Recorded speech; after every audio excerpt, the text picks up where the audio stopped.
The framers weren't idiots.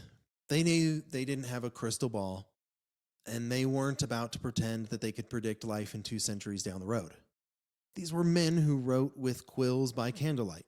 They weren't imagining nuclear weapons, TikTok, or people arguing on Twitter about pineapple pizza. So they built safety net valve into the Constitution, the amendment process. Article 5 is the update button of the Constitution. Not something you spam every week like a Windows update, but a carefully guarded process that lets the people fix problems, expand rights, and keep a system alive without tearing it apart and starting over. Welcome to our republic. When in the course of human events it becomes necessary for one people to dissolve the political band, sailors and airmen of the Allied Expeditionary Force. Well, I think it's time we ask ourselves if we still know the freedoms that were intended for us by the founding fathers. Not one small step for man. Those three hallowed words reverently dictate what you ought to be, what you can be, what you will be. we pledge to each other our lives, our fortunes, and our sacred honor.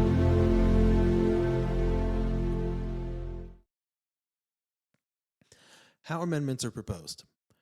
Article 5 gets 2 ways to propose an amendment. Congressional proposal is the first. 2/3 of both of the House and the Senate must agree. That's the only way we've ever done it. All 27 amendments came from Congress. Convention of States. If 2/3 of state legislatures call for it, today that's 34 states, they can hold a convention to propose amendments. This has never actually happened, but the option is sitting there, in case we want to break glass in case of emergency type situation. The framers included both to keep Congress in check. If the national legislature ever refused to act, the states had a way to force the issue. So how are amendments ratified? Proposing is only half the job. To actually become law, amendments must be ratified by the states. And Article 5 gives 2 paths here as well. State legislatures. 3/4 of them must say yes. Today, that's 38 out of 50. This is the most common method. And then there's state conventions, a special one-time assembly where citizens can vote through delegates. This has only been used once, and that was in 1933 for the 21st Amendment repealing prohibition. This double hurdle, 2/3 to propose and 3/4 to ratify, make sure only amendments with broad national support make it through. And so there's limits on amendment power as well. The framers weren't leaving everything open to change. Article 5 locks in a few protections. Before 1808, no amendment could touch the slave trade or certain tax issues. This was a compromise to keep southern states on board during that ratification of the Constitution. Equal representation in the Senate, which means no state can ever be stripped of its 2 senators without its own consent. Delaware and Rhode Island weren't about to sign on if they thought Virginia and New York could muscle them out later.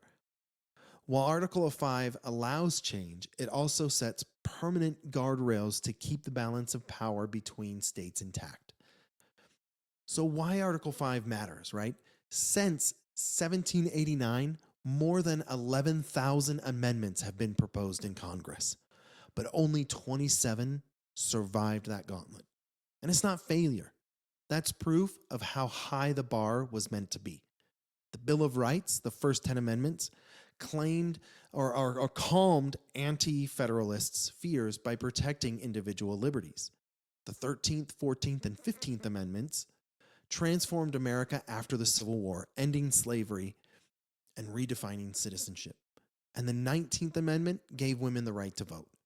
The 26th Amendment lowered the voting age to 18 during the Vietnam era.